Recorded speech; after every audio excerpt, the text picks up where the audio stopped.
नमस्कार प्यारे विद्यार्थियों, मैं Pankaj Kumar, lecturer electronics GPC Chittorgarh के इस यूट्यूब चैनल में आपका हार्दिक स्वागत है।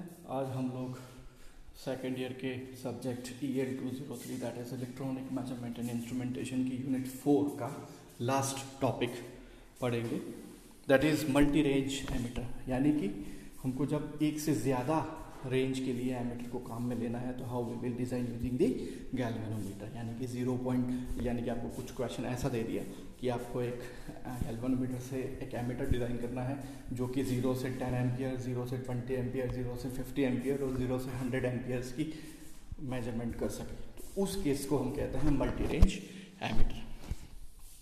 So if we want to use the DC ammeter for measuring the direct currents of multiple ranges, then we have to use the multiple parallel resistors instead of single resistor, and this entire combination of the resistor is in parallel to the PMMC galvanometer.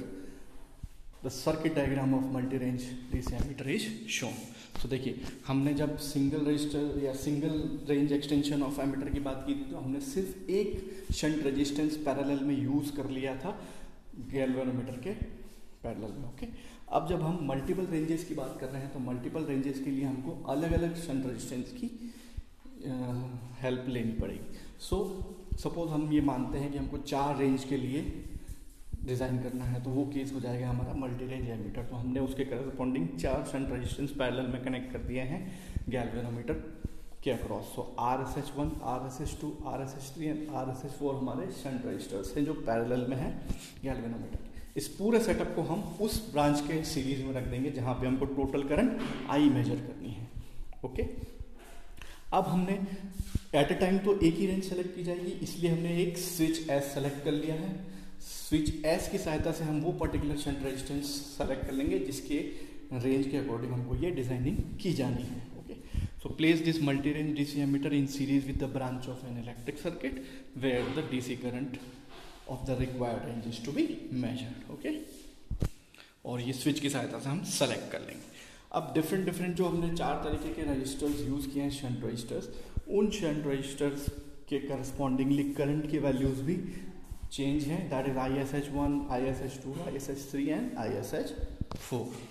Okay, so simply हम क्या कर रहे हैं, हमारा जो range extension of ammeter था single range के लिए उसी को एक्सटेंड कर रहे हैं मल्टीपल रजिस्टर्स लगा के, बस, बाकी और कुछ नहीं कर रहे।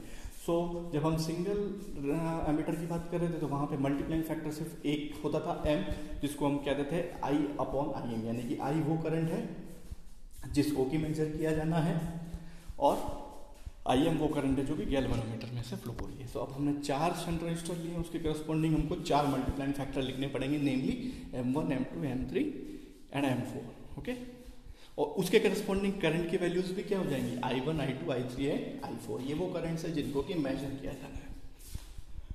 सो M1 की वैल्यू सिंपली क्या हो जाएगी, I1/IM। M2 की वैल्यू क्या हो जाएगी, I2/IM। M3 की वैल्यू क्या हो जाएगी, I3/IM। M4 की वैल्यू क्या हो जाएगी, I4/IM। Okay, so IM will remain constant, यानी कि IM जो है वो क्या है, current flowing through the galvanometer, तो वो तो चेंज नहीं होगी, वो हमेशा सेम रहेगी। So in above circuit there are 4 shunt resistors. So उसके करस्पॉन्डिंग हम फाइंड आउट कर सकते हैं। हमने पिछले वीडियो में देखा था, जब सिंगल रेंज का एमीटर डिजाइन किया था तो उसके लिए शंट रेजिस्टेंस की वैल्यू M के फॉर्म में कैसे लिखते थे, RSH is equal to the RM/M-1। तो अब यहाँ पे हम 4 करस्पॉन्डिंग रजिस्टर्स की बात करेंगे तो RSH1 की वैल्यू क्या हो जाएगी, RM/M1-1। सिमिलरली RSH2 की वैल्यू क्या हो जाएगी, RM/M2-1। RSH3 की वैल्यू क्या हो जाएगी, RM/M3-1। RSH4 की वैल्यू क्या हो जाएगी, RM/M4-1। ओके, तो इस तरीके से हम डिफरेंट मल्टीप्लाइंग फैक्टर्स निकाल के different value of shunt resistors निकाल सकते हैं। ओके, सो एक न्यूमेरिकल देखते हैं जिसकी सहायता से ये जो कॉन्सेप्ट है वो और भी ज़्यादा क्लियर होगा कि एग्जाम में कैसे क्वेश्चन आएगा मल्टी रेंज एमीटर के केस में। तो देखिए, ये क्वेश्चन दिया हुआ है, design a multi range ammeter with the ranges of 2 ampere, 5 ampere, 20 ampere and 100 ampere.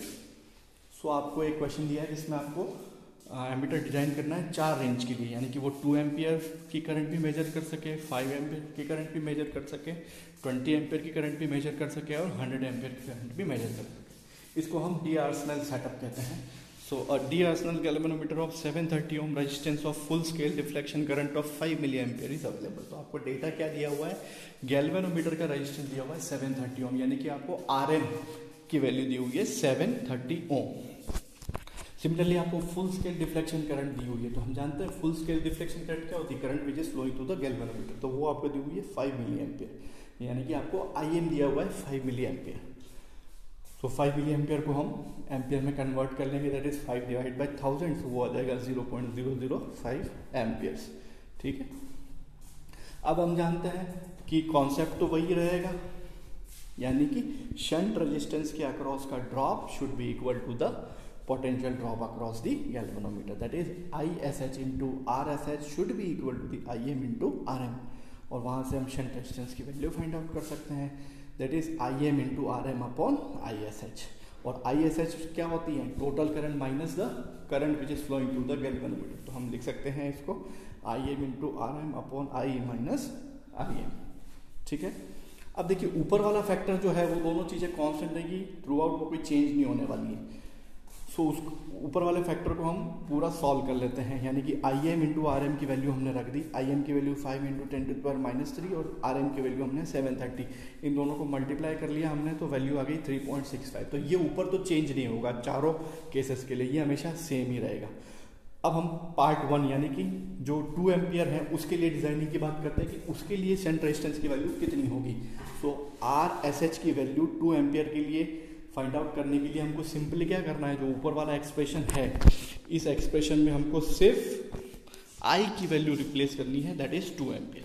So 5 into 10⁻³ into 730, इसको हमने ऑलरेडी सॉल्व किया हुआ है, दैट इज 3.65, और नीचे I की वैल्यू हमने रख दी 2, और IM की वैल्यू हमारे पास में है ही, that is 0.05 amperes, not in milli ampere, amperes. Okay, so इसको 2 माइनस 0.005 को भी सॉल्व किया तो इट विल बी 1.995। सो 3.65 को 1.995 से डिवाइड करेंगे तो 1.83 ओम हमारा आंसर आ गया। अब यही काम हमको 5 एम्पियर के लिए करना है, तो हमको सिंपली क्या करना है, I की वैल्यू रिप्लेस करके 5 रख देनी है।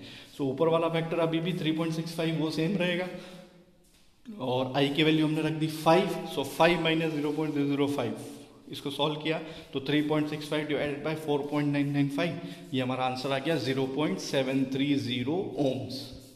इसी तरीके से 20 एम्पियर्स के लिए हमने लिखा 3.65 डिवाइडेड बाय I की वैल्यू हमने रख दी 20, सो 20 माइनस 0.005, इसको सॉल्व किया 3.65 डिवाइडेड बाय 19.995, तो ये आ गया हमारा 0.182 ओम्स।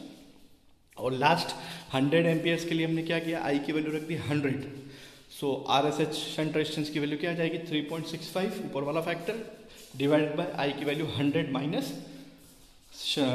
आपकी IM की वैल्यू दैट इज 0.005, इसको सॉल्व किया 3.65 अपॉन 99.995, तो इसको सॉल्व करने पे हमारा आंसर आ जाएगा 0.036 ओम्स। तो बहुत ईजी क्वेश्चन है, इस टाइप के क्वेश्चन आपके पेपर में आपको देखने को मिल सकते हैं, तो इजीली आप इसको सॉल्व करेंगे अगर आप कॉन्सेप्ट ध्यान रखेंगे IM into RM is equal to ISH into RSH, तो इजीली आप इसको सॉल्व कर पाएंगे, इसमें कोई भी प्रॉब्लम नहीं आएगी। ठीक है, धन्यवाद।